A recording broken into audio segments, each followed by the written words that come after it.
Intro. There's an intro video button now, you guys. I didn't know. They changed StreamYard while I was away. So it's different now. I can do all kinds of weird things.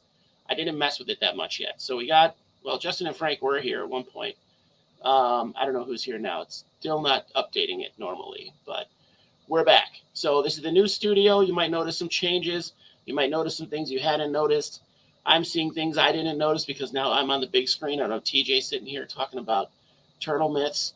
Okay, Frank is here. We're going to get into turtle myths in a minute. We researched it heavily 30 seconds before this.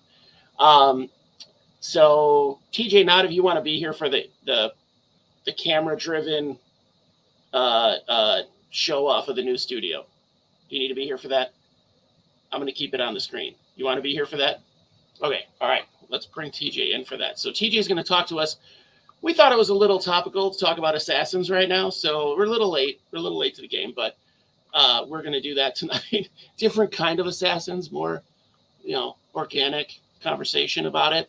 So I'm going to do a lot of hand movements apparently tonight. Maybe when the camera gets smaller. TJ. Hi. There we go. Welcome back. Bring it in tight. I was going to say, when you're touring the room, though, you can take me off because I don't want to be this. I want to be in your way. Okay, that's good. Yeah. You can sit with us. Yeah. Good. Our 3 people want to see this, right? Our 3 viewers. Sure. All right. So here, we'll get this first. This was going to be the finale, but I still don't know how cameras work.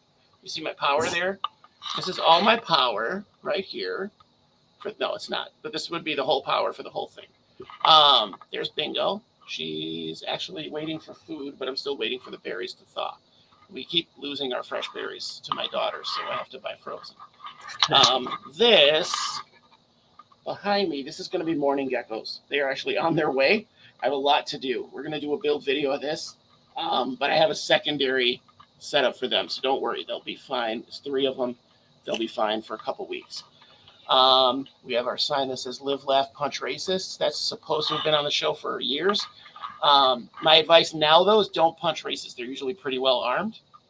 So kind of keep that to yourself. Shoot racist, you're saying? No.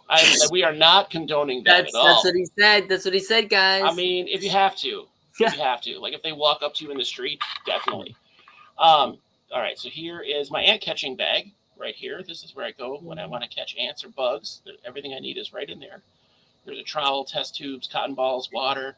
Well, there's no water right now, but I need one of those. Yep. Here's some good toys. Got all kinds of stuff. I have a collection. I don't know where the white one is, but I have the Capital Critters. I don't know if you can see this rat here, this guy with the sweatshirt. So there's 4 of those figures. They're bendy. They're like foam-bodied and bendy. And they were from a political cartoon from I think it was right after Reagan, of these like rats and roaches and stuff that live in the White House. But then we have all kinds of good stuff. We got Jabba and Wally and Awesemo and Mr. Poopy Butthole, all kinds of stuff. And then we've got, this is the new desk, guys. So I found my phone right before the show. All right, there's the back of the desk. I know you're looking for that. But that's how the magic happens, you guys. Hope nobody got sick with that tour. And I am the first person to be the first person. Yep, the first guest. It's October 1st. Did I move? I didn't move. I moved spaces. So my old space is now going to be my wife's studio for her art. And then we have a play area for my kid, and then I have this whole half of the basement is mine. Like the back half is mine. All my nerd stuff, and then of course Sheila still goes right down the middle. So I had to put a curtain up so my wife doesn't have to know that she exists. So yeah. Updated my website with more roaches. Do I have a website? Oh, that must not be me. That must be you. You might be talking about me. I might be talking about you. There's other people here. You have more roaches now? Yes. I'm always getting more roaches. I just got more roaches. I got a bunch of new roaches this week. Well, I mean, I think there's like 30,000 species. So, like, that's when you'll stop, right? When you have 30,000. When I have all the species. Yeah. You got to catch them all. Yeah. 30,000 is a good number. Then I'll stop. She evicted me, Frank. You know what? I evicted myself. This is a much better space for me. It's not as open. I don't have to be surrounded by weird curtains. We are going to put the backdrop back up. We just haven't done it yet. It's been a couple of months, you guys. So I got some more medical news that put me to major depression. Like I'm not even out of it yet, but it's time to get back at it. It's time to get back in doing the things that I love doing. So I took a lot of time off to just kind of recalibrate, right? So I think everybody should. Again, mental health. We're going to do another one of those next week. We're going to do another mental health episode. So Nice. if you want to come along for that, do it. It's definitely going to be useful information. Not as useful as tonight, but it'll be good. It'll be something everybody can use in their own life, whether they struggle with mental health issues or not. So still want to Nocticola species Malaysia. Oh. I only really watch your hillbilly videos. I said I would do that. I would make a video on a certain roach, and I forgot to. Yikes! Yeah, I will. get on it. I will try to remember to do that. They'll hold you accountable. I know. These people will hold you accountable. I'm sorry, Frank. I will try to put that out sometime in the near future.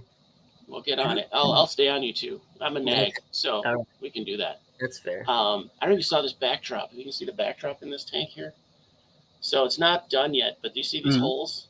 Yeah. So these are going to be 3D out, but I can see them from behind. They're on both of those back walls, so I can see them. They'll be little like caves for the morning geckos. Okay. So I'll be able to look like in. A gun. I guess it kind of does. It's unintentional. It just was a cool shape. Subliminal messaging here. I'll have to hide that. Right underneath the punch races thing too, I'll say. No. Wow. My brain put all my stuff together in this setup apparently. So I didn't put up my old cap guns. I was going to put those up too. They look they would get me shot. Yeah. Before we get into assassin bugs, I'm going to do the thing that I hate doing on this show, but I kind of got myself into it. So we have Oreo flavored Coke tonight, guys, courtesy of my wife, who loves me. She had me put mustard. I had a hamburger that had peanut butter and bacon on it, and my daughter tricked us into playing Truth or Dare at the table. Peanut butter on a hamburger is so good. I know I saw that look. So good. So good. That does not sound good. I'm telling you. Oh, God. It's not a gag. But we did Truth or Dare, and she had me put a dot of mustard on a bite. And mustard and peanut butter is not a good mix. No, mustard at least belongs on a hamburger, though. Let's see if Russ appears in the stream later. He might. He might pop up. It smells pretty regular. It sounds regular. It smells like regular Coke. So it's Coke Zero. So we'll see. That part's depressing too. I feel like it should have all the sugar. Yeah, if it's Oreo, they got to full send it. It's kind of chocolatey. Yeah, it's kind of the point. I don't know that that's bad yet. It is kind of the point. It is kind of the point. I don't know if that's bad yet though. It's not as bad as the mango. It's not. Does it taste like an Oreo? Kind of tastes like if you dunked Oreos in Coke for a while and then drank the Coke. Yeah. It has Oreo flavor to it for sure. I feel like Coca-Cola and Oreo have both been asleep on the job lately. I agree, Green Jedi Monkey. Yeah. Yeah, I think so too. Oreo Coke tastes basically regular. Well, I can see that, Frank. Yeah. Mix that with a little bit of milk. Well, funny you should say that. Yes. My wife also found me. I was going to do it tonight, but I forgot to chill the Dr. Pepper.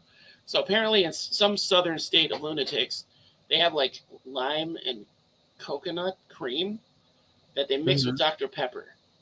It's called a dirty Dr. Pepper.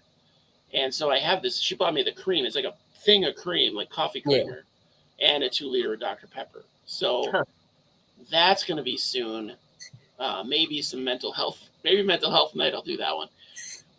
Yeah. Lose all your fucking sanity. Yeah, I feel like that's something a crazy person would do. Like, it's a southern thing. Speaking of the South, we're all thinking of everybody down there who has to watch us in a month when they have internet again. Yeah, I was going to reach out, like I told you earlier. I was going to reach out to Joe at Asheville Wildsides, and then I saw his post, and then I started to see like Asheville's like the epicenter, like they're in national news, international news about how bad it was. So, It's crazy. but apparently so he's doing okay. Yeah. He said he got a little bit of flooding, but otherwise fine. So that's good. But rough stuff down there right now. So I hope everybody's okay, for the most part, at least. Got somewhere to be. So get some Little Debbie oatmeal cream pies and put some ice cream in between. That sounds good, though. That sounds really good. Yeah. You can also, this is one of my top 5. Go ahead. Go ahead. We're trying to recommend things that would taste bad. Mango. Josh here. Mango and Coca-Cola. Don't do that. Don't do that. People were telling me in the comments to stop trying to drink it because I was like openly gagging every time I took a sip. They were like, "Stop!" So no, we need more of the gagging. Yeah, if you guys can find them, raspberry Pop-Tarts.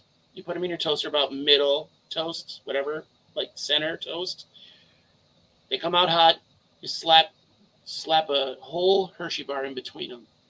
And let them sit for a couple minutes so that Hershey bar turns like basically liquid. And you're welcome. Treat yourself. Pretty good, to be honest. Yeah. So good. So insanely good. So, all right, we're almost 15 minutes in.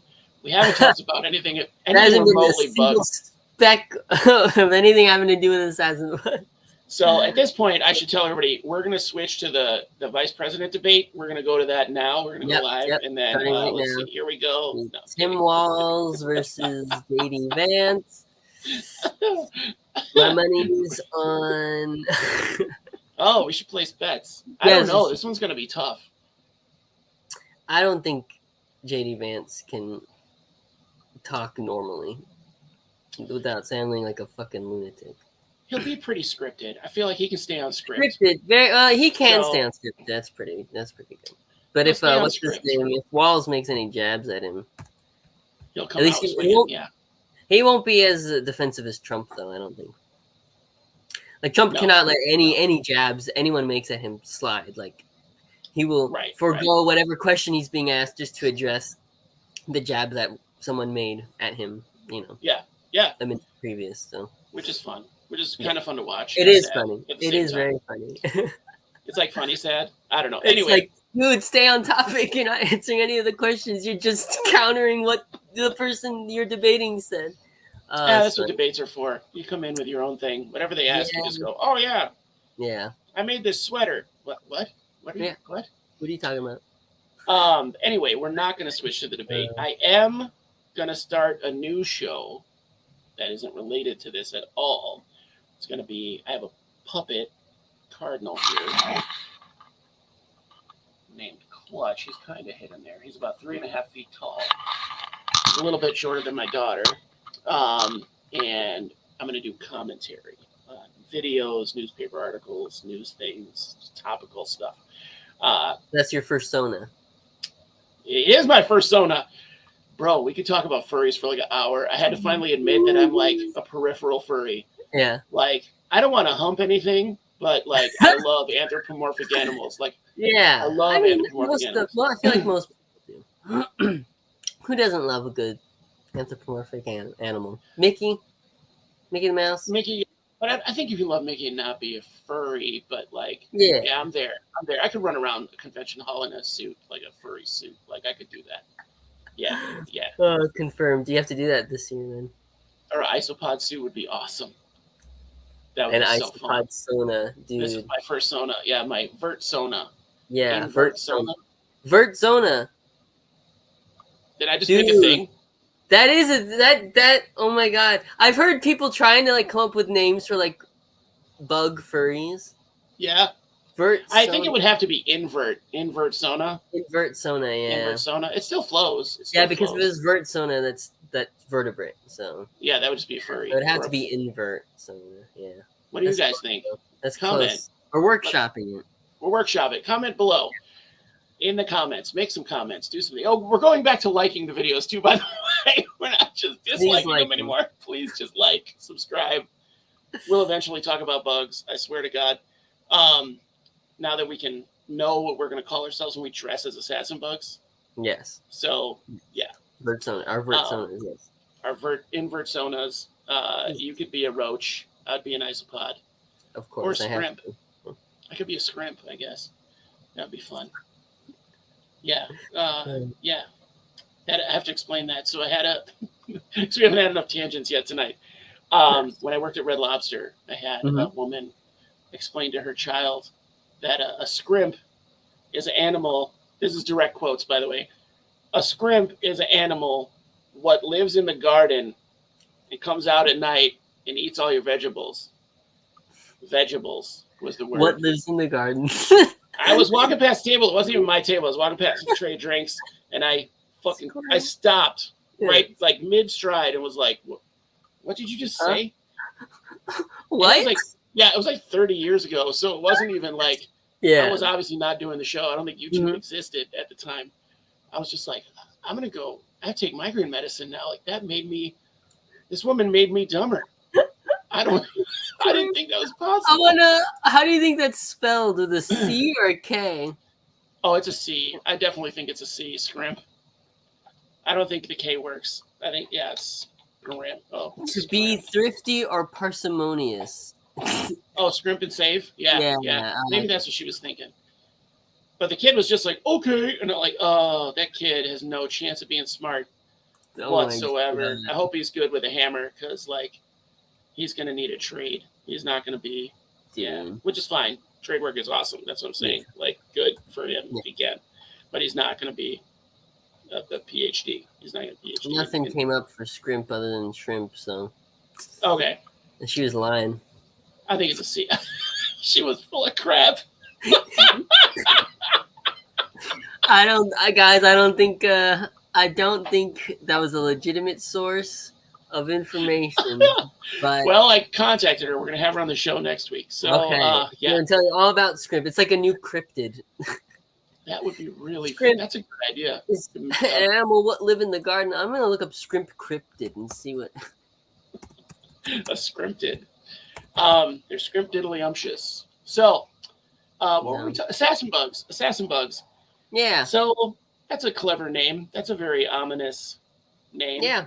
I think it fits. I watched a couple of short YouTube videos of them murdering things. Mm-hmm. Yeah. And I think it fits. Yeah. So I didn't watch much, and it was on mute because I was at work. This was 2 days ago, 3 days ago. Because I do a lot of good things at work. Just know that's what your banker's doing at the bank when you're not there. Yeah. Just watching YouTube, texting their wife, husband, whatever. I don't do your own thing. Yeah. So assassin bugs. Now, how many species do you keep? We'll start that off with the question. And I know you have horribilis. Everybody has horribilis. So right? Is that right? Horribilis? Is that the one? No, horrida. I'm thinking of frogs, right? Probably. Terribilis. Yeah. I don't know, man. That's not my jam. I think I only have 4 species at the moment. Okay. I've kept more though. I've kept maybe 8 species of assassin bugs in total. Okay. Over the time I've been keeping bugs. But yeah, right now I only have 4. That would be I love how you say that meh. Yeah. I have Platymeris bigutatus, the white spot assassin bug, specifically the ghost morph of that species. So they have normally that species has yellow bands on their legs, but this ghost morph just has white bands on the legs. Okay, that's a good name, right? Yeah, that is a good common name. And the first instars, maybe the first 2 instars, the normal form of that species, the instars, their abdomens are red, but in the ghost morph, for some reason, their abdomens are white. Oh, cool. It's really weird, yeah. I don't even know what that is. It's not leucism, is it? Because they still have black on them. So I don't even know. It's just a weird genetic morph. But it's cool. That's wild. Yeah. Yeah. I like that they have the colors to warn you, hey, don't touch me, because they they can teach you a lesson, right? Yep. The bite is supposedly pretty painful. I've been bitten by a much smaller, American native species of assassin bug before, and it hurts. Yeah, it hurts. So the big African species, yeah, they're probably a lot more painful. Now you looked down just now. Are they with you? I have one with me. Yeah, I have a horrida with me that I'm gonna hold. And that's the big African one? That's the biggest one in the hobby, yeah. Pistala horrida. Or We're gonna need everybody to horrida. scream at their screen to try to startle it so we can see Yeah. a live bite. Yeah. A coyote. Smash Who's it. that guy? Coyote Peterson. There he is. I hate that guy. I hate that guy so much. I don't like the shock value. Oh, this thing bit me, people. I'm not a fan of it, but whatever. Jedi says let it bite you. Just kidding. We're not in for that here, okay? No. Except for when my cat comes in my lap later. We have a new co-star too, a Siamese kitten. So he's adorable, but he's a real jerk. So he's like the most cat I've ever had. He wants to attack you and is vengeful. So are these true bugs? Yes, assassin bugs are true bugs, family Hemiptera. And is it subfamily, I guess it would be? Rejuvidae? Yeah, Hemiptera rejuvidae. Spell it wrong. Okay. All right, good. Now I know. Right. I'm going to remember that. Rejuvidae. The rejuvids. I'll sit up in the middle of the night, or I'll be saying that in my sleep. Like my wife says, I say all this random stuff in my sleep, and that'll be it. Rejuvidae. Hemiptera. Yeah. Saying it wrong. I also have Platymerus bigutatus, which I'm coining the term yellow spot assassins for them. They're cool. They have the yellow spots on the wings and red bands on their legs. As far as I know, I'm the only person in the U.S. that's like breeding them, and I've sent them out to a few people so far. But yeah, so those are cool new species for the U.S. hobby. Can I ask you get these wild ass bugs? Like you get the wildest stuff that nobody else has. Like, wow, is this a secret source? Do you just head out to the jungles once a month? Well, no, I wish it was that exciting. Because it's like I talk to you and you're like, or other people too. It's not just you, but like I'm the only one in the country breeding these. Well, where'd you get them? That's my question. But deduce. I'm the only one in the country with, so therefore, where did I get them from? You know, it's space. It's from the garden. Yes, space. From outer space. Yes. They came on in a meteor that landed in my yard. Yeah. Russia. Okay, now I know. I'd love to see those new ones. Frank wants to see those yellow spots. Yeah. I might take with one red out. legs. I have the horrida out right now, which I'll just hold that while I'm talking. Oh, he's already out. Oh, the cup is out. Okay. Yeah, the cup is out. So you get them prepped up before the show. Oh my God. Yeah, I do. I didn't know they got that big. Honest to God, I didn't know they were that big. Yeah, that's a nice sized horrida. So now you can keep them together. If you keep them fed, they're not gonna like cannibalize. Yeah, so these guys are pretty communal. Okay. Not all assassin bugs are though. Okay. I have, for example, the other assassin bug that I have is Rejuvis personatus, I think is the scientific name.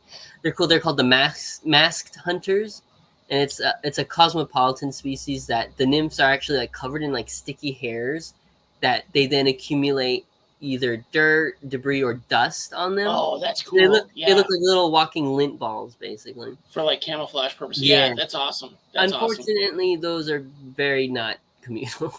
So, you know, and they're really small, so it's kind of it'd be hard to see them. But, yeah. Because you want to give them some kind of substrate for I just that behavior. A little bit of coconut fiber. They like it really pretty dry too, so that's good. Really any fine dust or whatever, they'll stick to themselves, including coconut fiber. So it's pretty amusing to see this little walking clump of cocoa fiber eating. That's too weird. Yeah, that's too weird. Yeah. So now a guy this size, like, what do you feed him? Like neighborhood kids? Like, actually, good choice. No, they'll eat. These guys will eat just about anything. I feed these a variety of roaches, superworms, and stuff. As long as it's moving and they can overpower it, you know. Which I imagine. And they can overpower food items like quite a bit larger than themselves. And this depends on the species of assassin bugs. Like a lot of our natives are a lot more picky about prey size and stuff. Okay. But the Platymerus and Pistala here that are most common in the hobby, these big African species, they're really not that picky. I mean, I can see why they're common in the species, like or in the hobby. They're yeah, really impressive. Yeah. I honestly did not know this. So that's obviously a mature adult. Like, Yep. I did not know they were that big. Yeah, they get big. The Pistala, especially, these guys are the largest.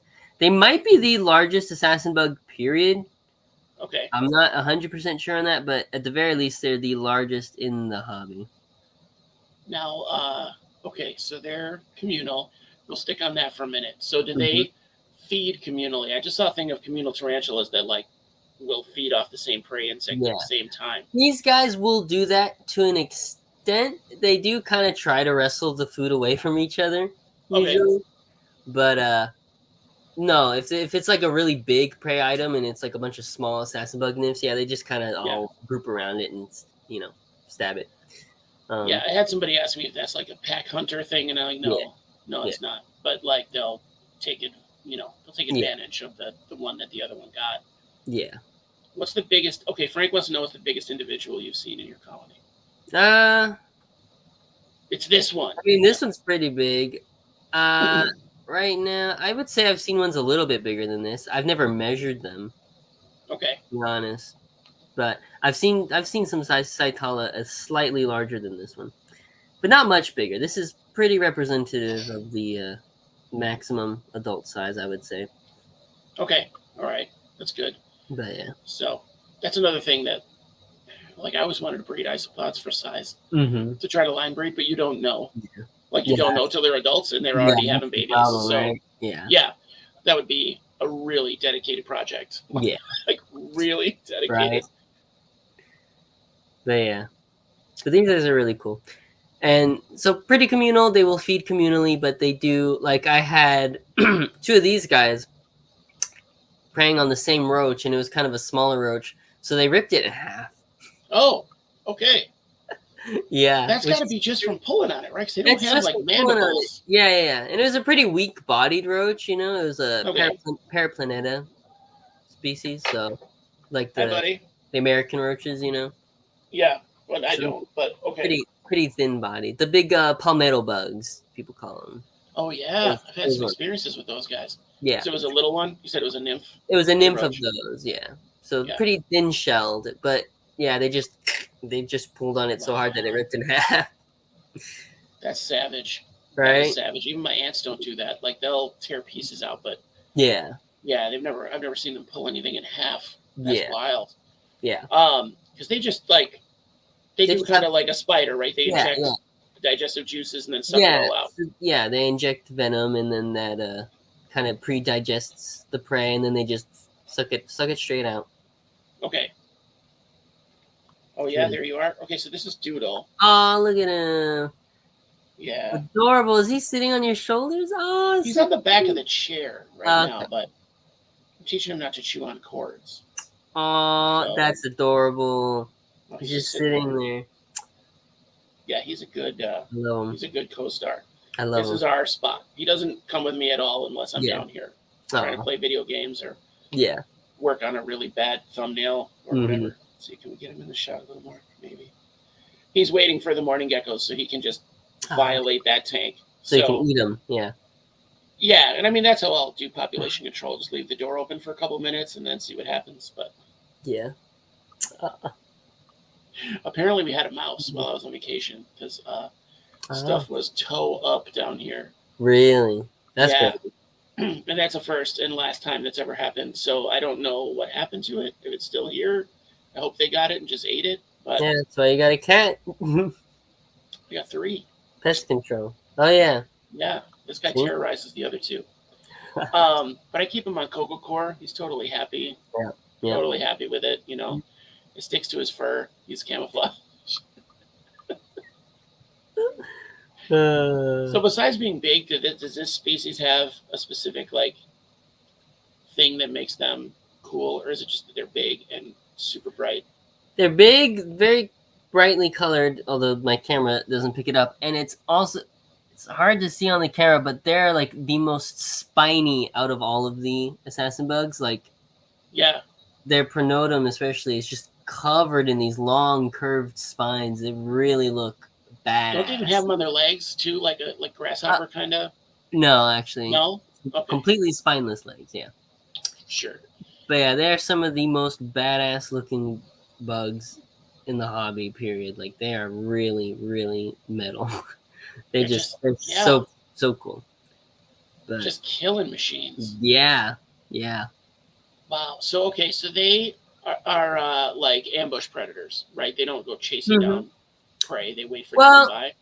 To an extent, yeah. They're not like running across the enclosure to catch something, but they'll chase them down a little bit if they think they can get them. But yeah, mostly they are ambush predators. They wait for prey to come to them, and then they just grab on.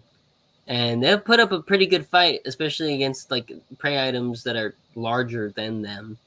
I have seen nymphs take down prey items that are like 2 times their size.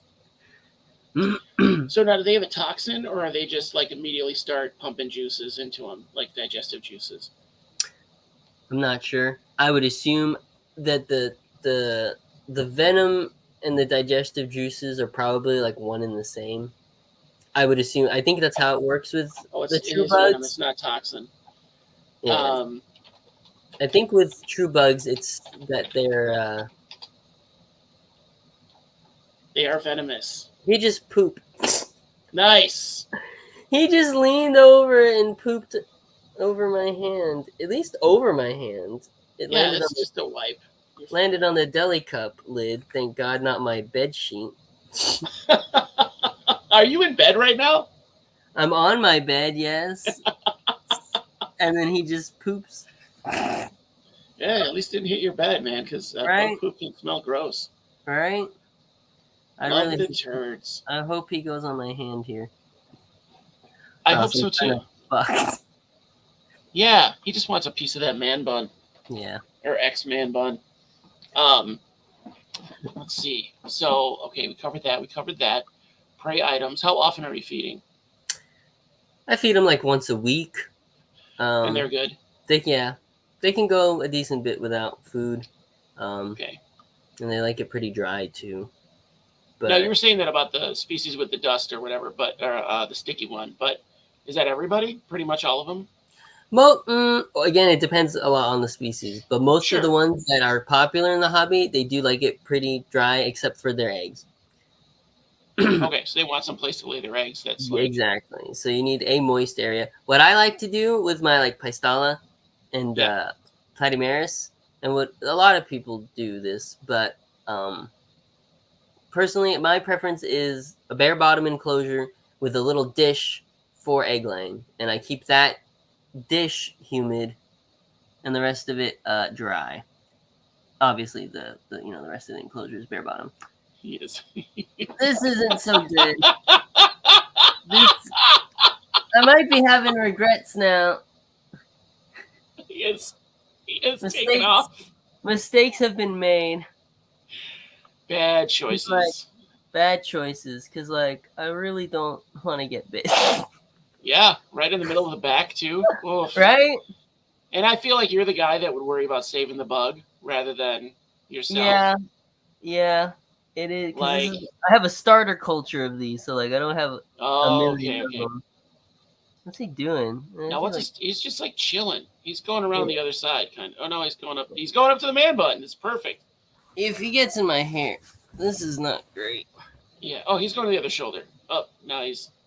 Nice. He's gonna bite me on my face. No, he's heading toward the shoulder. You see him? Do you see him? I see him. I don't think you can reach him there unless you pull your shirt. If you take your shirt by the sleeve and pull it toward you, kind of. Yeah. Okay. Nice. That might work. Or even pull your one arm out of it. Oh no. Nope. This is great. This is great content. I did say, and I was very serious, I don't want you to get bit on the air. Yeah. On the air? Or on anywhere on you. Yeah. But on air. Where is he? Now he's heading for your hair. Oh no. He came around the other side.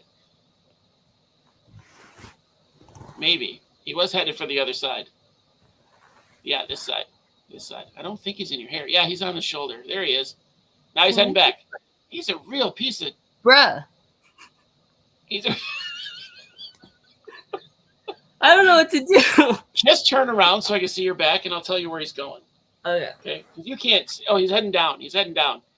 He's heading down past the camera. Yeah, he's on your right side. He's like... Okay. Yeah, right under your sleeve, kind of. There you go. I think you're looking at the other side. The other side. This side? Oh, it's kind of in your armpit. There we go. You got him? Got him. Wow. All right. Woo! Okay, let's not do that again. Teamwork makes the dream work, everybody. We're safe. We're safe. He's trying. Look at him. Now he's like, I'm not ready yet. He's like, no, put me back. God, it's your cologne. It must be your cologne. My cologne, my natural scent. I don't, yeah. I wouldn't say musk, but sure. It's always musk. It's always musk. If anyone asks, it's musk. Yeah. So this actually isn't so bad. I feel like if this had full sugar in it, this would be addictive. If it had milk in it, put milk in it. I don't know why I keep saying milk.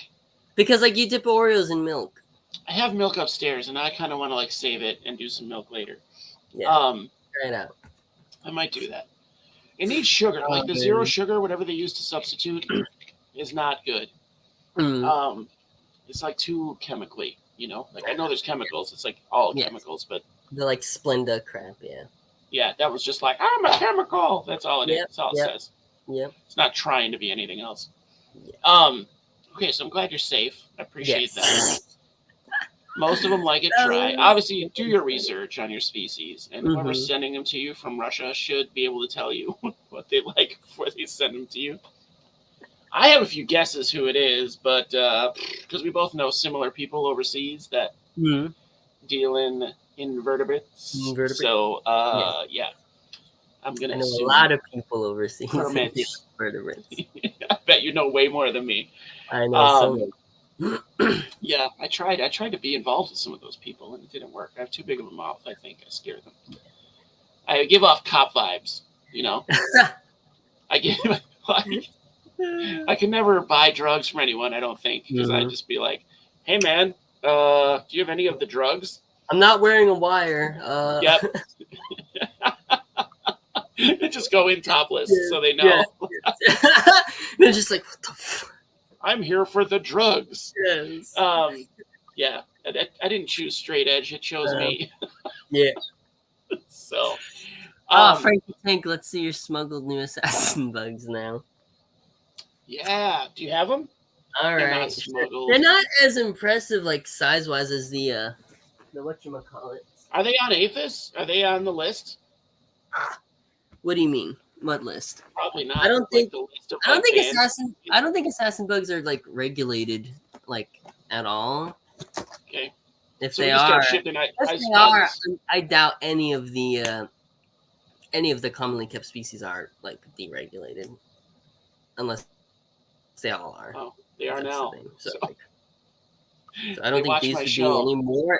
I don't think these would be any more or less illegal than any of the other assassins in the U.S. hobby right now. They're not more or less illegal than any other. I'm not confident about that statement, although that is my legal advice. That is my legal advice. It's not any more or less illegal than the rest. Yeah. That is such a non-statement. That is great. Yeah. Are you running for mayor? Maybe. You should be. You should be. Did I? These guys are a little more like they have less chill. Yeah, I'm just gonna hold this up. They have less chill than the Platimere, the Heistala. Can you put your hand up behind that thing so it kind of covers? Oh, geez. Okay. He's big too. Pretty big. You can kind of see the red legs. You can kind of see the red legs on there. A little bit. It's not the best.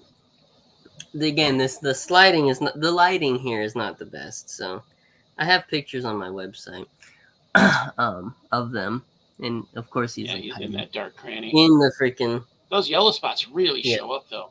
Yeah, really bright yellow spots on these guys. So they're pretty.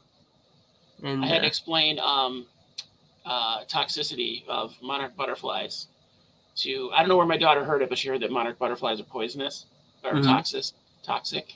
Mm-hmm. So I had to explain that. She was like, "That's not true," and I was like, "It is." She thought the whole she point. had the brain that they were gonna like have venom, like get you, you know. Yeah. But I was like, no. So then she thought that if the birds ate them, they would die. And I'm like, no. Yeah. I was like, no. They just get real sick. Just tastes disgusting. Yeah. That's so all it takes. I don't remember what bird it is, but there's a bird that takes the gland out. It'll get the monarch and then take the gland out that's got the toxins, then eat the monarch. I don't remember. If anybody knows, Justin can look that up. Justin's probably Googling it right now. That's crazy. That doesn't surprise me, though. There's a lot of things that adapt to rip the distasteful parts out of stuff. Like what is it?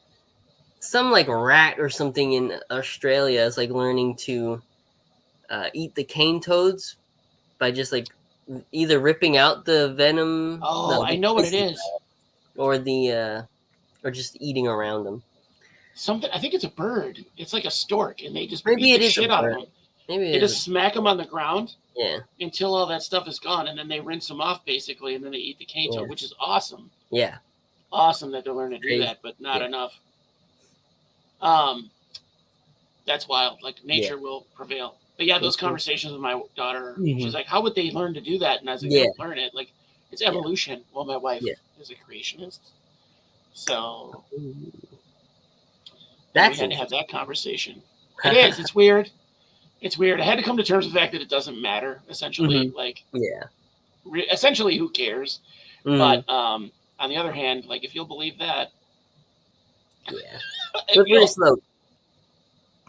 it's one of our. It's not one of the things we argue about, but I wish she'd get on board. Pick your battles, Yeah, that's not what I'm going to lose sleep over. Yeah, but it is unfortunate. So, and I told her straight up, like my daughter's going to believe in science. Yes. So, I believe in God, but science. That's He gave us science. Is my belief. Anyway, look at that. We talked about politics, religion. What else? Racism. We talked about racism. What other things do we want to cover tonight? Homophobia. Inflation? Homophobia. Don't do that. Don't do it. Exactly. Yeah. There you go. Had that talk with my daughter today too at lunch. She was don't be homophobia. And she said men have to marry women, and I said no. And she's like, oh yeah, men can marry men and women can marry women. I was like, yeah. Yep. Because it doesn't matter. It doesn't affect us at all. Yep. People can marry people. That's the. It started. The conversation started. Sham, though, but yes. Marriage is what? A sham, I think. Not if you want those sweet tax breaks, that's brother. True. That's true. For the tax benefits, that's really the only reason. Let me just tell you, that sounds like a polyam kind of a thing to say that it's a sham, but that's okay. It's all right. Your habits don't affect mine at all, so it doesn't matter. I respect your choices, other than Coco Core. I respect. That'll never get old. I know you're keeping all your shit on Coco Fiber. Keelback snake can eat a cane toad without dying. Oh, that's cool. Pancakes or waffles? I prefer waffles, but they're more trouble to make. I feel like I prefer pancakes, but they're both good. They're both good. You put anything with pure maple syrup on top of it, and it tastes good. I prefer pancakes, but I love waffles too. Okay, fair. All right, we were talking about homophobia. Let's get back. I had to tell you one last thing. That conversation started with my 6-year-old because she has a crush on 2 boys and is upset that she can't marry 2 boys. And I said, well, I'm going to say no to that because she's 6. I can't stop her, right? Tell her about polyamory later. Yeah. I'm not going to get into that. Yeah, we got the boys marry boys, girls marry girls thing. That's sorted out. She's like, that's cool, whatever. Yeah. That's not for her. So she already told me that's not her plan, but okay, whatever. Then you can't live in my house. You got to marry a girl. Sorry. Get out. Yep. So you said you keep these guys on a bear Like, is it paper towel or just the just bare plastic egg crate? And egg crate, yeah. That's usually what I use for the hides for these guys. So you keep them like General Roach kind of care. Kind of like yeah, like that. Is it water crystals or just you missed them here and there?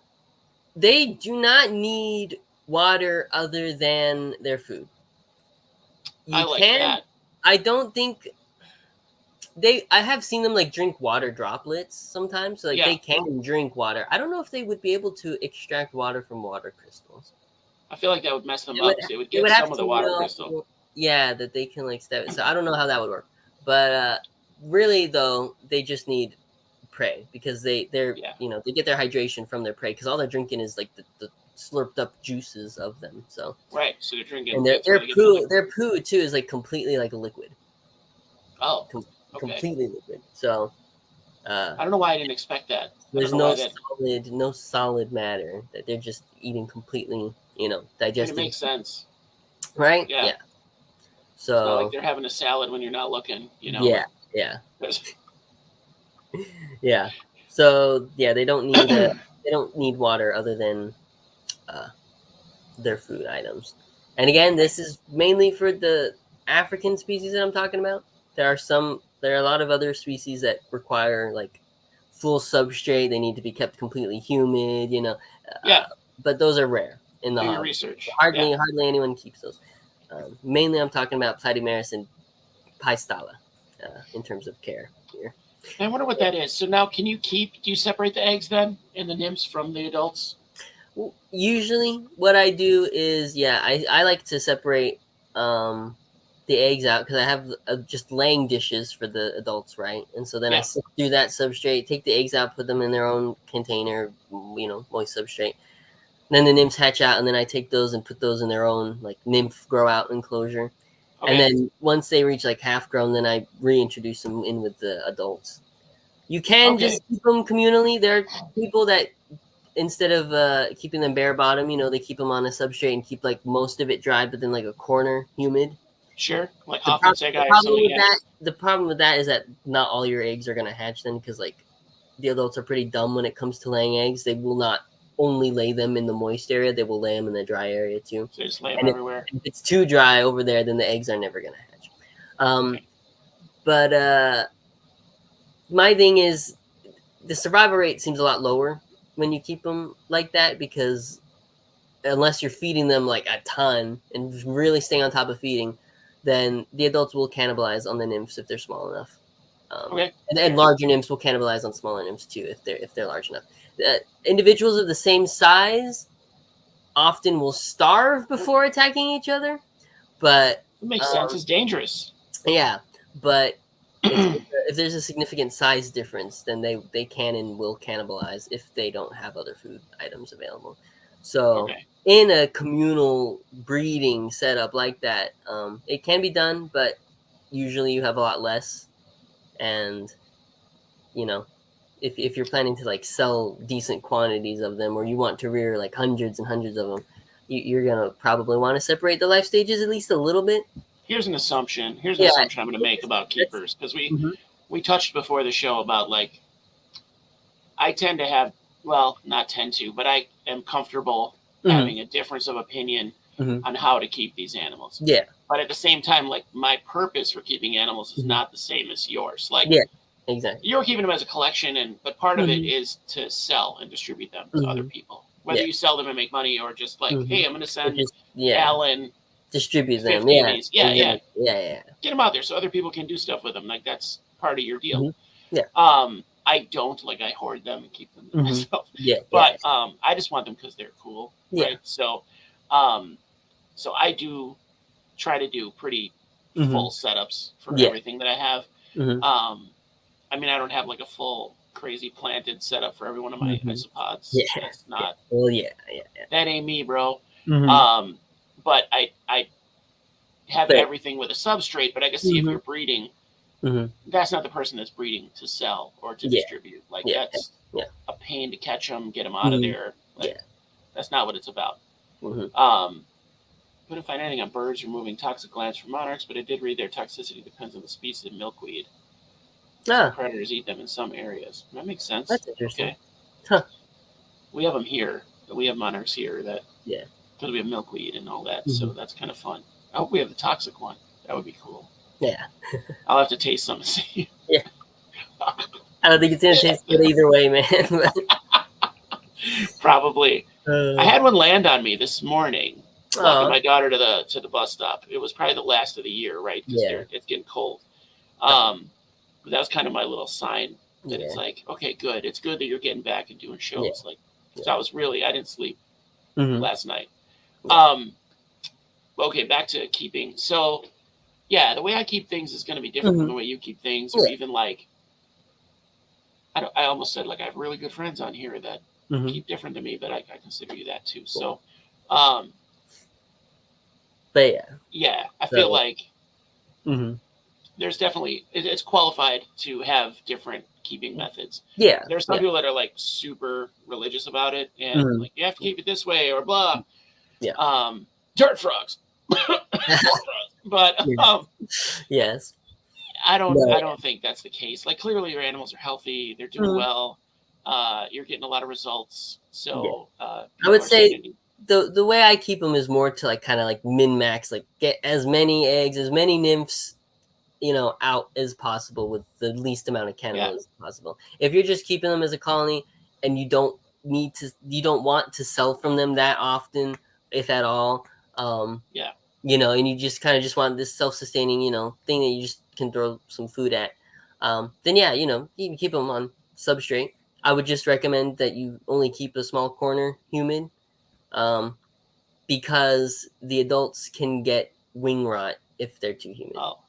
Wing rot, and I think in the case of Pistala, whatever, it seems like a lot of people that keep them on substrate and like more humid just have like huge die-offs in the nymphs. So I think they just don't like it humid, like period. Like they will die if they're kept too humid, even as nymphs. So so I would be more careful with those than the Pistala. Pistala can take it more humid. I'm sorry, Platymeris can take it more humid, but the Pistala, they seem to really, really like it pretty dry. So they're getting all of their liquid basically from the bugs that they eat, all the moisture. Yeah. So they're probably desert. Yeah. They come from like the savannas and scrublands of southern Africa. So they're pretty. They live in pretty dry. Usually they're found like under bark on dead trees in pretty dry habitats. Some of them are like they live in the forests, but even forests in those areas are pretty dry compared to forests like in the US, for example. So overall pretty dry, hot habitats. Somewhat high air humidity, but it doesn't seem to matter too much to them whether the air humidity is high or low. Again, really, the eggs are the only part of their life cycle that needs pretty high humidity. Well, I feel like that's the metric of like, are they being kept right? Like hatchability, whatever your hatch out rate, whatever that is. Yeah. So you said you separate them. I had a question and it lost out of my brain. We talk about humidity, survivability, babies. I don't know. Savannah makes sense. Are they more arboreal? That was my question. Like, do they tend to be arboreal? Not really. I don't think the nymphs can climb plastic. The adults can, but only because they have their two front legs have like little sticky pads on them. I don't think the rest of their legs do. So adults can kind of like, climb their way up plastic, but for the most part, they're not that arboreal. They mostly hide like under objects. Again, I think in the wild they're found under bark on like dead trees. So I wouldn't really call that arboreal. Well, they're above the ground, right? Yeah, if you give them things to climb up, on, they will. And they do like their hides to be kind of vertically like slanted or like egg crates stacked on top of each other. They don't burrow. They're not gonna. If you put a piece of bark flat on the ground, they're not gonna burrow underneath it. If it's a curved piece of bark, they will hide in the curve. But they don't. They don't like it completely flat, but they do like a little bit of a slant with their hides. And egg crates are great for that because they're just they got the curves in them, and they'll hide in them. Seems super easy. Yeah, they really are very easy. Just a matter of keeping them fed with the right stuff. Mm-hmm. Yeah. Now I'm under the anything. Oh, what is this? An experienced spontaneous deaths. What's this? Plump and seemingly healthy Platymerus nymphs? No, I haven't had that issue. Again, it could be maybe people keep them too humid and then they just die. But no, I have not had any like seemingly healthy plump Platymerus nymphs just kick it. I wonder if the humidity do you think they just die regular, or they're not? Are they dying when they molt? Maybe it could be when they try to molt. I'm not sure. Again, I've just heard of people having issues with random die-offs, especially with Pistala, when keeping them too humid. And I know they can be kept bone dry, so I just keep them bone dry because that seems to work better for them. Those dry bones. Yeah, dry bones. But yeah, I keep my bones moist. But I get it. Yeah. Yeah, it could just be. It could be something with when they're trying to molt if their humidity is too high that fucks with them for some reason, or it could just be in general if the humidity is too high, they just kick it. But yeah, I'm not 100% sure. Those book lungs. It can be an issue. Yeah, it's those spiracles with these guys. Spiracles, that's it in bugs. It's not book lungs. Yeah. No, that's arachnids. They got the spiracles breathing out of their backside. I got you. Could clog it up, whatever. Maybe. I'm not moldy. Sure. Yeah. I don't know. Can't handle it. Can't handle it. It's like us with humidity. It's got to be the right level, Yeah.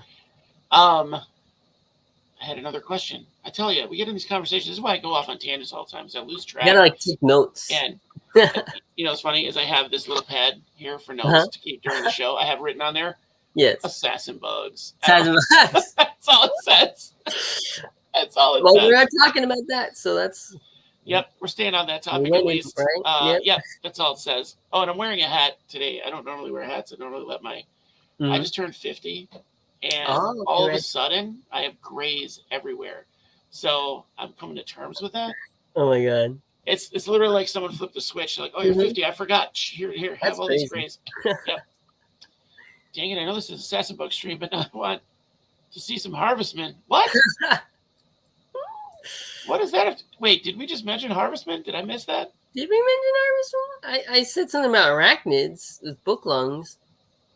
Maybe that's it. Frank's making that leap. Do Harvestmen have book lungs? I don't know. I would think so.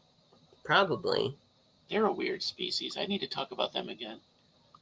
I think I had Rachel on from Pet Peds and Pods and talked about them. I have to go through and see who I talked about. The Harvestmen? Yeah. There's so many cool ones. I had no idea. I think you had me on to talk about Harvestmen at one point. Maybe. I think so. I don't know, man. I've been doing this like quite a 3.5 years. I don't know shit. I haven't missed my 3rd-year anniversary on the show. I just blew right past it. Happy 3rd-year anniversary. Thanks, man. It was February. Oh, yeah. This is a while ago. The 2nd year was awesome because it was February 2, 22, 22. It was the 2022. And then it was on a Tuesday. It was like the stars have aligned. Like, we have to do this show. The Mite Mimics he has are cool. You have Mite Mimics? I have Mite Mimic Harvestmen. Well, yeah. I think I saw a picture of those. I think. Yeah. They're like itty bitty, but yeah, they're little. I don't know if they mimic mites, but they call them Mite Harvestmen because they look like mites. They just look like big mites. Yeah. Which I mean, Harvestmen and mites, they're pretty closely related, anyways. Huh? You're breeding mosquitoes now, right? You're breeding. Not yet. I know we talked about earwigs. So. Yeah. Gotta love earwigs. Gross bugs. So many of my nope animals, and you just are like so excited to have them. You're just like, yes, give them all to me. No, can't do it. These guys are probably towing the line on my nope list. Mm-hmm. Just because I'm not gentle. Like I feel like your gentleness and energy saved you just now. Yeah. No, if I tried to grab that, grab that thing, no, you can't grab these. So you got to let them do their thing. They got to go on to you. Yeah. Because if you grab them, then they're gonna start spitting venom and like trying to bite you and shit. Which they do. Venom? They can spit venom. Here's the thing: they actually have like pretty good eyesight. Okay. Ambush predators. Yeah, no, they can spit venom. They spit venom at you, and so like sometimes, especially with like the platymeris, when I open their enclosure, yeah, they just like start spitting venom at your face. I'm like, is oh, it, they have glasses, you know. is But it that bad? Like, how far does it go? I don't think that far, probably Okay. a few inches. But like if I'm holding it up to my face, you know, then yeah, I mean, a few inches, get like sprayed. that's a couple Yeah, body lengths, probably. and yeah, so with the with them in there. There. Sorry. I feel like there's a Haktua joke in here, and I don't No, know how to make it taste. no. My mom asking, get out of here. It's my mom asking for my fucking PayPal card. I don't know. I gave it. Hi, Miss Ombrelle. If it's not there. But yeah, so the platymeris, if they spit the venom in your eyes, it would probably hurt a lot. I bet. So that's why you gotta be careful with that. Oh, my mom just walked in. Yes. Oh my god. It's my fucking card. What the hell? My money. Taking my money. Too funny. Oh, I've got really good timing. Yes. Really good timing. Apparently. Oh, I saw Shadow and I was like, yeah, let's do a Haktua joke. Yeah. Yeah, she's famous now. That's weird. Yeah. She right? made $1 million. She's made $1 million off of that comment on the news. Like some dumb puff piece some local news channel did.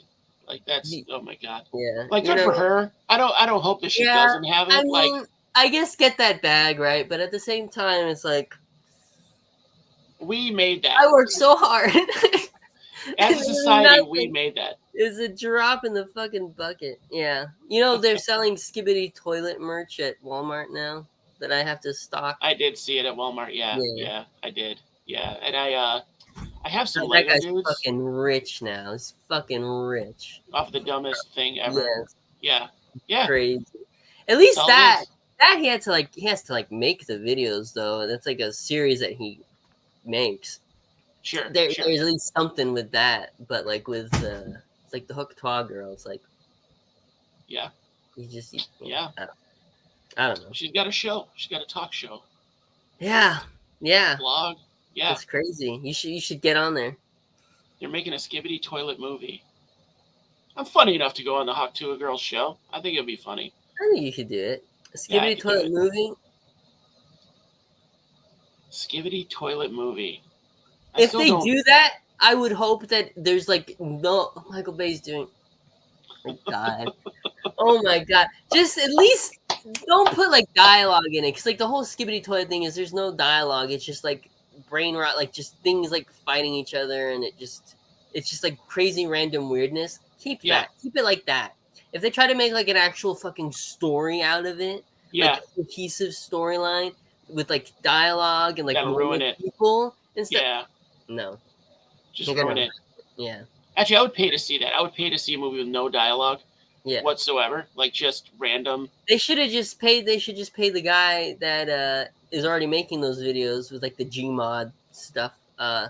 Just give him the resources to do it on a professional scale and make a movie out of it. Yeah, right. All right, back on track. Let's see. Yeah. Anyways. Yeah, we're done with society too. Yes. Great Jedi. Yeah, we're clearly society's done with us. Yes. When they spray the venom, I noticed. When they spray the venom, I noticed the air around me has a weird. Yes, it has a weird like chemical smell. It's kind of like when I make my ants mad. Like my big colony, I smell lemon. I just smell like formic acid a little bit. Somewhat. Okay, like a lemony kind of like the carpenter ant kind of smell. Yeah, I feel that's like what I'm talking about. Yeah. It's very citrus. Yeah. Very lemon. So even if I don't see them spray the venom, I can like tell. Oh, that smells. They spit at me. I can smell it. Yeah, I can smell it for like an hour afterwards because they get you. Like when I'm cleaning the tank or whatever, getting stuff out, and they get on me. Yeah. Then I know they go after you, so they're trying to get it on you. Yeah. Ants are, I think, worse than. Mm-hmm. Well, no, an assassin bug's going to put that in you. Like they're going to put it in you. Yeah. Like an ant's got to look for a tiny cut on your cuticle or something, and then and just spray it at you. But these guys, they can stab it in you. Yeah, their hypodermic face. is not. Yeah, looking at the video of that with that articulated face arm that they have. Yeah, which is really cool. Yeah, and it's very strong too, because they can. I tell you that they go after prey like twice their size, but then they can hold that prey up like as they're like dragging it away or like carrying, like they'll like walk like upwards up the egg crate, right, and just be lugging this huge carcass behind them with just the face thing. They don't use their legs to grab their prey. They just I mean, some species do, but these guys don't. They just use their proboscis. Wow. Yeah, or rostrum. I think it's rostrum in these guys, but yeah. It's not proboscis? I think. Is it because it's hard? Is it because it's hard? It's a rostrum? If it's hard, it's a rostrum. If it's soft, it's a proboscis, I think. So, like the monarch has a proboscis. Yeah. Somebody look that up. A rostrum. And I think proboscis is like, it's like a one tube, but the rostrum technically, doesn't it have like two?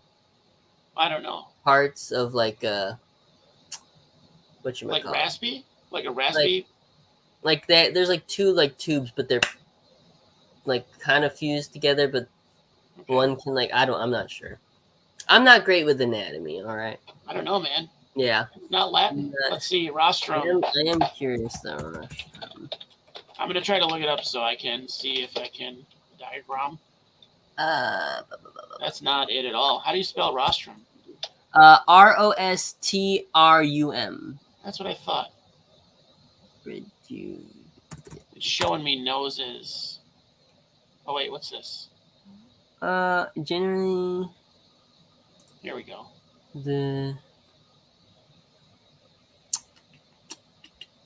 Wow, it's complicated. It is complicated. Let's try to share the screen. Where's the share button now? These bastards. Present. Here we go. Share screen. Share. I think it's the screen. No. No. No. Here we go. All right. Let's see. Can you guys see that okay? That's a weevil. Yeah, it's still a rostrum. Is it? Just I guess fruits and vegetables. It would be. So it's definitely in that hard tube. Yeah. Right? And then these are the pieces. Oh, wait. Here. These are the pieces of it. Yeah. Here. Let me see if I can open this in a new window. There we go. Is it still showing it? Mm-hmm. Okay. Take advantage of my multi-screen situation here. So yeah, so here I can make this bigger. Oh yeah, look at all these parts. Yeah, it's crazy. It's very, very a complex structure. There's all these parts in here. Tentorium. I don't know this mandibular abductor. That sounds horrifying. Occipital sulci. Yeah, generally the reduvid rostrum is a three-segmented, short and thick, usually curved and arched. When at rest, the labium is held in a longitudinal groove, the friction groove, in the center of the anterior thoracic and abdominal plates. Yeah, that's a lot of verbiage. A lot of words. Basically, it just means that they curl it up underneath them when not in use, and there's a groove for it. Yeah, no. I don't know what I'm thinking of that has like the multiple tubes, but I don't think that's not a reduvid rostrum. Hey, Alan, how are you? Alan showed up. Hey, Alan. Alan, arguably, you should have had Alan on if you wanted to talk about assassin bugs because he knows more about them than me. I don't really know Alan that well. I should try to get Alan on. I'll bother him. You should get on. I'll bother him. We're Facebook friends, so. He's doing well. Yeah. Good. Alan's got a lot of experience with a lot of the cooler oddball assassin bugs as well. A lot of the U.S. natives. Whereas I'm just a casual with experience with. Just a casual. The common, African species, and then a couple random U.S. natives.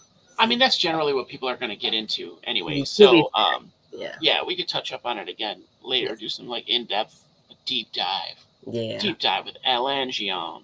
All I can say is they're a pain in the ass to keep. And that's why I don't keep a lot of the natives, because they're a pain. That's why we're doing this basic one. Yeah, these are accessible. These are very accessible. Yes. Except for that special one. Yeah. What'd you call them? The ghosts? Or no? The yellow spots? the ghost white spots, yeah. Not for sane people. Yeah. Alan, you missed the Platymeris I was holding. Went onto my back, and it was a whole ordeal of me trying to catch it again. Yeah, it was a thing. Every time he had a line on where it was going, it would turn around and go the other way. It was pretty fun. I couldn't see. I was relying on Josh to navigate, to guide me. TJ is pretty agile. So wait, let me see if I got this right. Raise your right hand. See if I got this right. Okay, I was right. All right, good. When you turned around, it was easy to tell. Yeah. So, because it's hard to see. Like, I want to point at that picture over my shoulder, and I want to point here, but it's here, which I still am not good at that yet. Russian roulette, but with bugs. Yeah, it kind of was. Yeah, I didn't get bit. Was. You should have gotten bit. I should have. Yeah. Probably. No, because I was being gentle. I wasn't trying to grab it or anything. They're not aggressive. I can see that. They're just defensive if you try to mess with them. So don't put pressure on them at all. Don't put pressure on them. Yeah. Yes. Are they fast? Like, do they strike like bam? Like, maybe not you, but like prey items? They strike their prey items pretty fast, yeah. They like kind of clamber them. They're kind of like clumsy. They just like, as soon as the prey item passes them, they'll even like jump down at them. And catch them, usually not with the best grace, but they just keep stabbing their little rostrum until they find something that they can. It'd be funny. It'd be really funny to do a series of videos. I don't know if you had cameras that are good enough to do that, but like, probably not. What you made me think of is like the assassin bug like jumps down on him, and as he's doing it, you remember the Monster Bug Wars where they'd have like weird sound effects for the bugs? Yeah. Like Godzilla noises. T-Rex roaring as the Katydid grabs something. Yeah. Oh, so yeah, just to have it like a little kid noise, like as it dives down, gonna get you. Yeah, and then have the other bug scream. Really just have like the roach that I'm feeding them just scream bloody murder. Just I have a family. Like, we can make them working. We need to get better cameras. That would be funny. Sometimes when they're really hungry, they'll mistake your finger for food. Oh, so Alan's been bitten. Yeah, that's also why when I was holding it, I wasn't like splaying my fingers out. I was very careful to have everything. Yeah, because if you're like wiggling your fingers around, they might think that that's food. So like I try to just go like that one big flat thing. They're not gonna usually mistake it. So they're going for motion, kind of. They're not just like, oh, this is a bug. Oh, this is a mouse or something. I'm not gonna attack that. And like size. Okay, so they think they could take it. Like you probably could take your pinky. Yeah, right. Yeah, that's in his size. No, if he's doing like double his size, that pinky's that's on the menu. Yep. Wow. Yeah, no, that's not. Imagine have thousands trying to clean. It's even more stressful. Yeah. No. At that point, you don't clean. Don't just leave them. Just leave them. If it like looks really gross and there's a lot of poop on the bottom of the substrate, maybe just like dust a little bit of substrate over that, and then just like dust substrate over it. That's how just like put a little bit of sand, the little sand or like coconut fiber or something on top of that, and just be like, that's fine. Can you just like move the stuff into the egg crate into a new container? Or that, yeah. Okay, or that. That would be easier, yeah. I usually have some solutions for people. There you go. So you can do that. We're not suggesting you just let poop pile up for thousands of bugs. No. I've been bit by a microstomus before, and that hurt quite a bit, so I can't imagine the bite from. So microstomus, those are like, they look kind of like these Platymeris and Cistala, but they're a North American native. So they're cool. They are a lot more of a pain in the butt, though, to keep. I tried keeping them, and I did not have much success. The thing is, they like dry surface areas, but sky high air humidity. Oh, that's tough. And it's tough, and they're a lot more picky with food items. So, is that like a mountain species, like more mountainous? No, just like southeastern U.S., like under bark on dead, either dead standing or dead fallen trees. Okay, I do not know my biomes clearly. But yeah, they're like itty bitty though. They're only like an inch long, maybe. Which is big for a North American assassin bug. But yeah, their bite is probably not nearly as bad as Platymeris. And I've been bit by a tiny little, what do they call them? Black Corsairs is another little U.S. native assassin bug. And I've been bit by a nymph of one of those, and it hurt like a motherfucker. And so that can't be anywhere near as bad as one of these African species. Now, what do you do? Like, let's be honest. Now, this thing bites you. It hurts like hell. It's immediate. Like, what do you do? What's your reaction? Do you like, oh no, and like pull it off and put it somewhere, or are you just like, oh? I think it bit me while I was like moving around something in its enclosure, and it was like that small, like itty bitty little nymph. I'm pretty sure in the moment I was actually able to not freak out. Okay, it's not that big a deal. I was able to like hold it. The thing is, sometimes I do though. Like I've been bitten by like a beetle larva and like yanked my hand out and then the thing went flying. But with the assassin bug, for some reason, I was able to keep my cool. I think it was only because I had a few of them and I really didn't want to lose them. So I was like, and just like throwing my hand out. And it didn't like hold on or anything either. It just like one defensive bite and then left. Yeah. Yeah, it wasn't like trying to eat you. Yeah. That makes sense. Like I've seen people like there's different results, right? So I had a blind, an old praying mantis that had bred. You know, she had laid her eggs. She was blind, but I had her forever. So I was like, I'm going to keep her alive as long as possible. So I was putting food in her mouth, basically. Yeah. And she grabbed my finger. She was little too. It was one of these little ones, African, tiny little green. I don't remember the species. Forever ago. She grabbed my finger and her little mouth. Like if you've watched a mantis eat, like their mouth is terrifying. Yes. It's like 50 pieces moving around, like saws right through stuff. So there was no question it was going right through my finger, no question. So I put the lid to her cage, like the deli cup, because they were all in deli cup, in between her mouth and my finger. And trying to get her off at the same time. I'm like, I don't have a hand. I did get her off of me, but getting them to let go. Yeah. It's difficult. Luckily, she was tiny. Like, that didn't hurt at all. Her grabbing me, but, like, trying to figure out, like, okay, how do I get her to let go without biting through me or, like, chewing on me and without hurting her?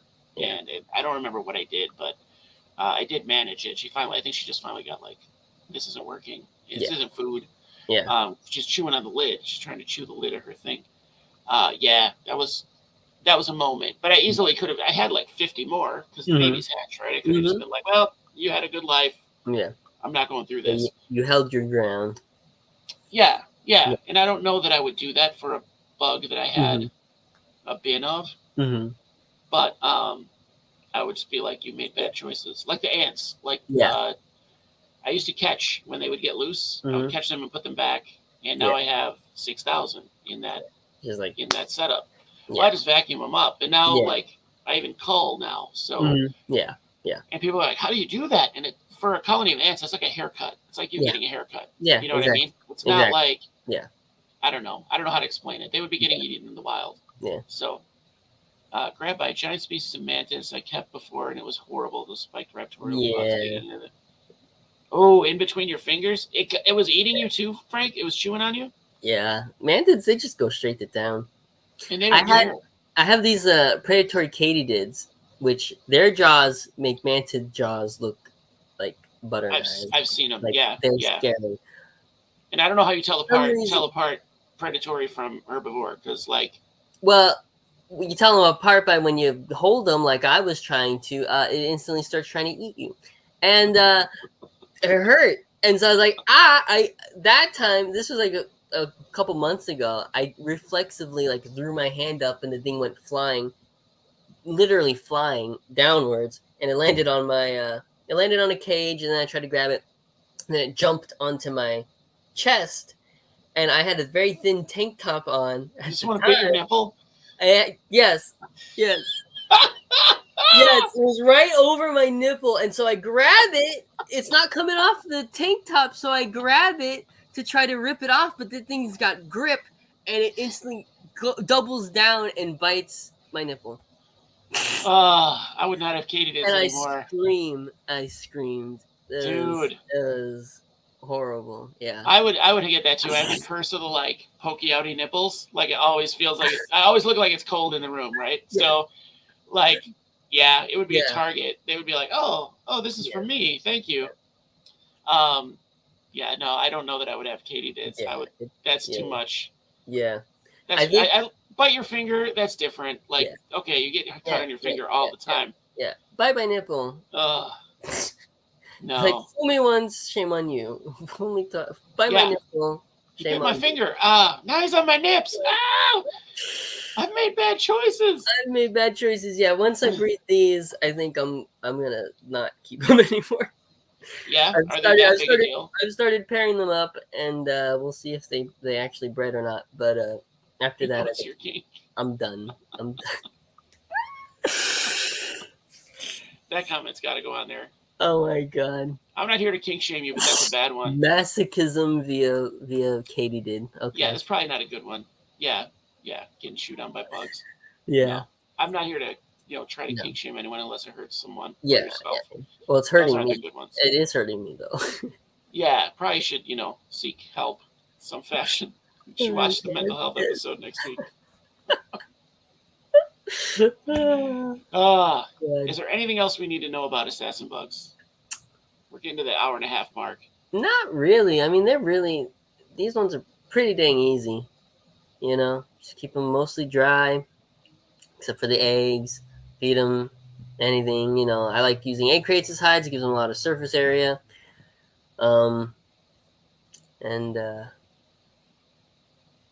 Yeah, I think they'll breed at room temperature too, most of them. Okay.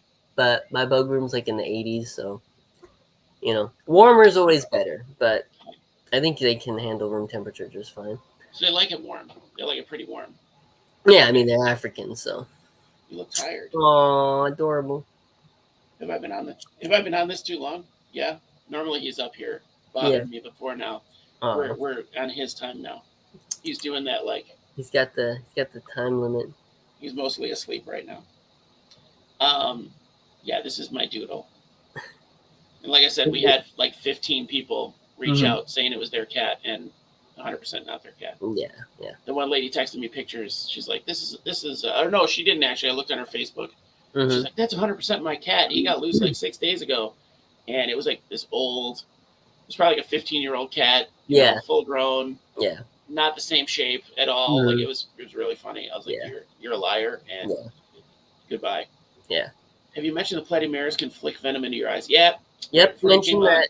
Might mention that. Yep. They're squirters. Not great. Then we got into a Haktua joke, and then. Yep. Yeah, TJ's mom came in. Yep. So she's like, "Who the hell are you talking to?" I'm a bad influence. Yeah, the smell. Bitter smell. All right, these are all good things. So, and I'm sure it sounds like there's a ton of species, so there's got to be some cool adaptations. Isn't there one that feeds on ants and it sticks the ant carcasses to its back? Mm-hmm. Yeah, that one is cool. Yeah. That one's cool. There's another species, a breeder in, I think, Japan. Okay. Or Taiwan. I forget. One of the Asian countries.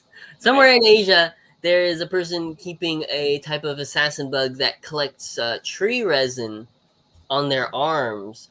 And so they have these sticky front arms that they use to like catch prey with. Shut up. Yes. And so he's having to actually like put like pieces of bark that have like tree sap on them, and the nymphs. He showed a video of like the nymphs actually like scraping it off and collecting it and putting it on their arms. It's really cool. That's wild. Probably a pain in the butt to keep. I think he's keeping them communally though. So, we got to keep them with resin. Basically, we got to find a way to give them resin. Yeah. That's weird. And I'm not sure if some resins work better than others, or But yeah, really interesting. Alan says our native Apiomeris are somewhat similar in that matter. Well, that's cool. Apiomeris are very pretty too. Those are like flowers and eat bees and stuff. Don't chew the cord. If you eat bees, you're a baller, like for sure. Yeah. Like I feel like that's a dangerous prey item. Yeah. So when are you getting those Japanese murder hornets? When are you getting that colony? I have a phobia of wasps, so that will never happen. So there is a limit. There is a limit. No. There is a limit, and honestly, my limit also extends to most hymenopterans. So even ants, I'm kind of skeeved out by. Really? I appreciate them. I like them. I like watching videos of them. I don't like interacting with them in person. If I lift up a log and there's a bunch of Camponotus underneath it, I run away screaming. Okay, I'm like, nope. Don't want nothing to do with it. We have a big nest at the tree out front in my house of and you have a colony big ones too. So I have a huge colony, but the nest is like the big Pennsylvanicus. They're like massive for ants. Yeah. And I set it up.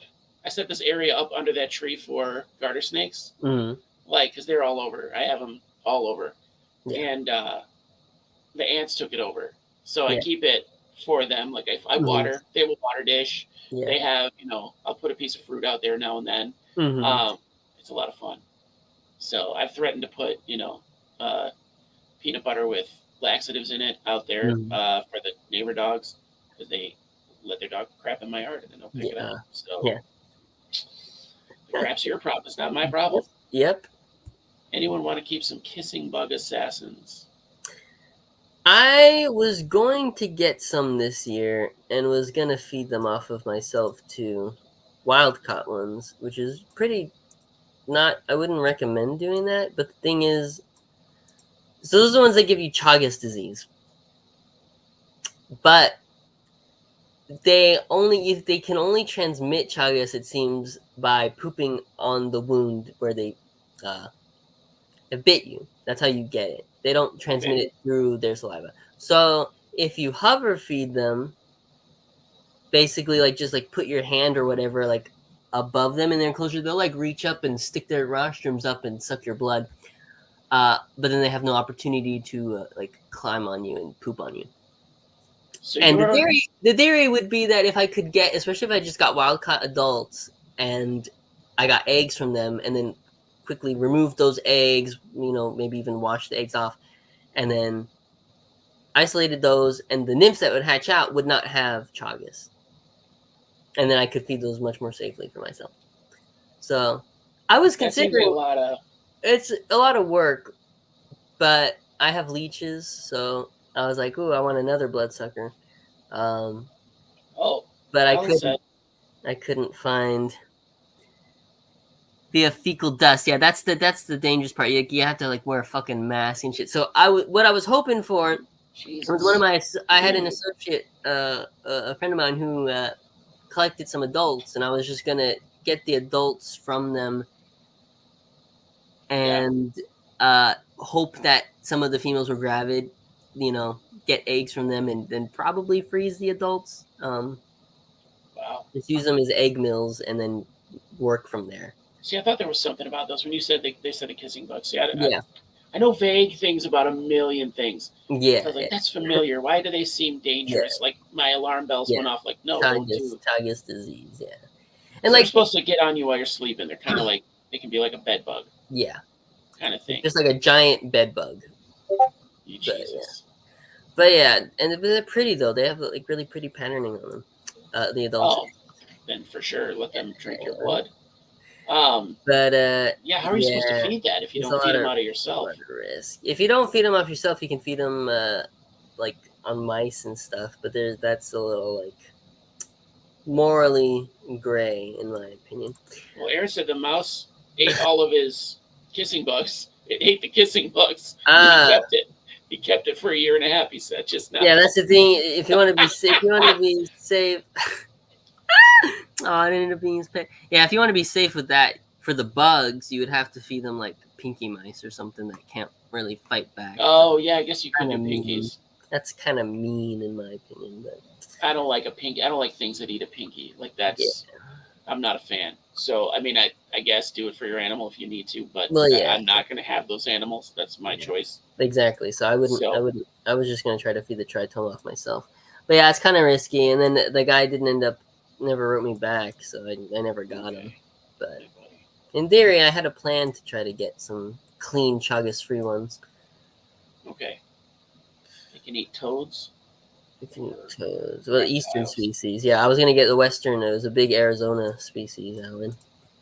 I don't know which species because I didn't never had them in person, but God, one of the Arizona species. But yeah, no.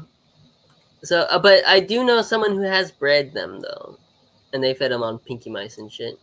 I forget who. So someone on Facebook. But yeah, so Frank the Tank. Someone has bred them.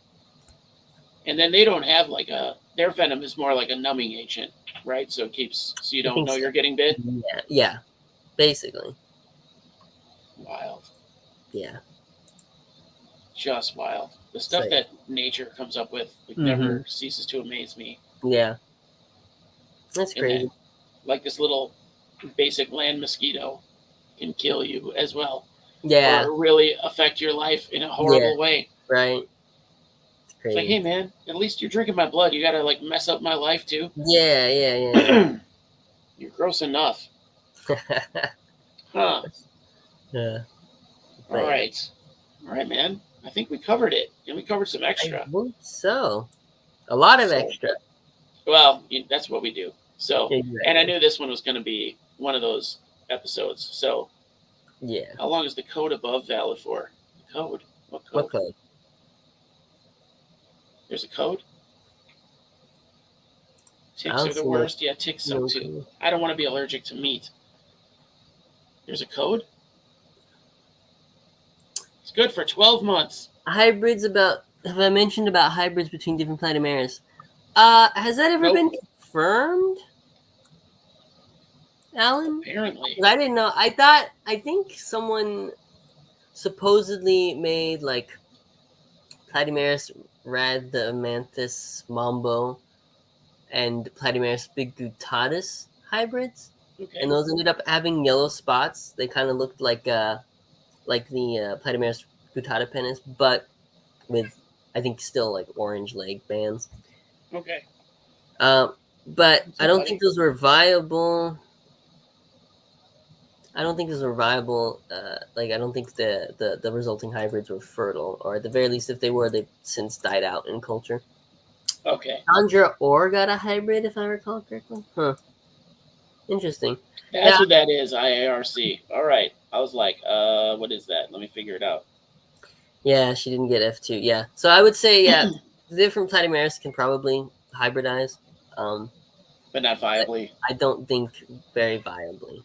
Okay. I don't think anyone's managed to get multi-generational hybrids going from those. Third comment with my name above Josh.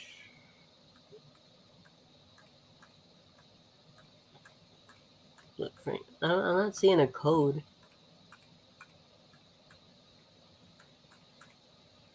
Talk about Chagas in his system. Chagas. Do you need a code for Chagas? I don't know, man. I'm not sure. What do they taste like? I missed that Justin wanted to know what Katydids taste like. I don't know, man. I don't know anything about a code, so hopefully I don't have a code on here on accident. I've done stupid stuff like that before, so as a joke and not realize that wasn't that funny. Yeah. YouTube deleted his joke. Oh. Okay. All right. Well, I never even saw it. All right. Yeah. Frank making the rough jokes. I haven't. If you put any explicitives in your comments on live streams, it automatically does not go through. Really? Yeah. That's probably for the best. Which is annoying. Yeah. Probably for the best, but also kind of annoying. I wonder if you could get it through. If you could sneak it through. Let's see. Well, if you're the host, you could probably, you see, you can, but I don't think everyone else comment the same thing he just did, shit snacks, and it probably won't go through. Oh, I can even say that. Look at that. You since you're the one hosting the stream, I think you can comment whatever you want. I can say whatever horrible thing I want. Okay. Yeah, but I think maybe not whatever horrible thing. Oh, Alan got it. Okay. Shit? They let shit go? It was a hug to a joke involving a coupon.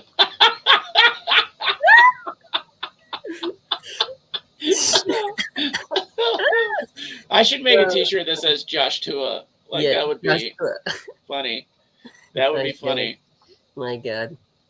That's awful. Yeah, we brought it full circle. Where's your mom? Call your mom in here. Let's get some more jokes. Oh, God.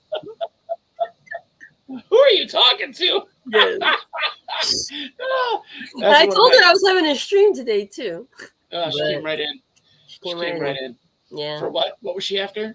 For a credit card that I didn't even have. So. Oh, all right. For nothing. For nothing. She interrupted my show. Miss Ombrelle. Shame on her. Is it Ombrelle? Did she take the name? No. Vladimir's pick. With a hook toss scribbled next to it. Yeah, that's the one. I think that's how we started. Yeah, that's how that joke started. Yeah. That would be good too. Yeah. You should do that. I'm going to put that. I'm going to change the thumbnail. Yes. Change the thumbnail retroactively, yes. I've done it before. I've done it before. We'll do it again. Yeah, because the dead streams, people watch the dead streams, so you got to learn them into something. Dead stream. I've never heard that comment before. Mm-hmm. Wow.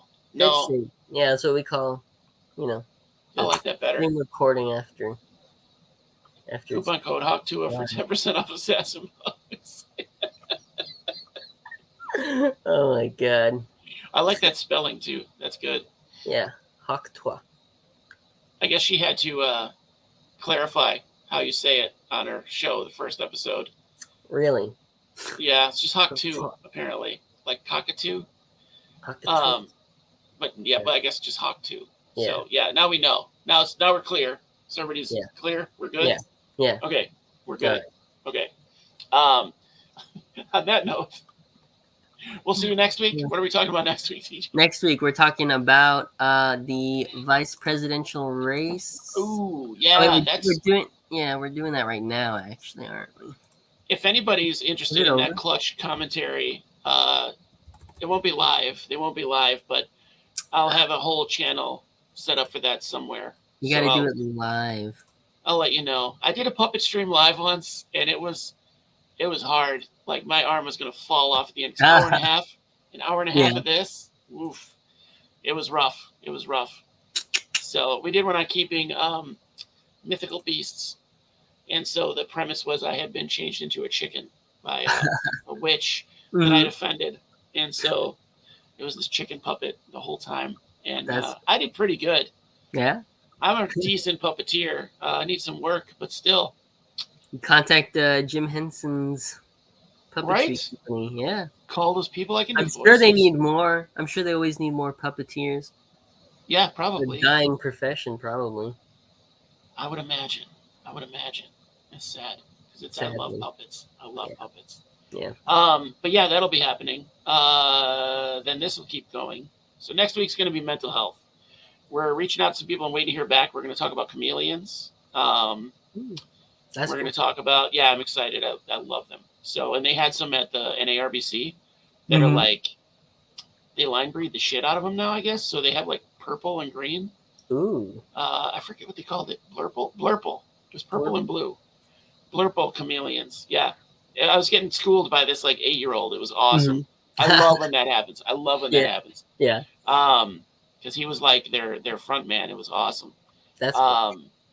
And then what was the other one? There's a bioactive guy who has really cool terrarium builds. But he's pretty new to it. I think.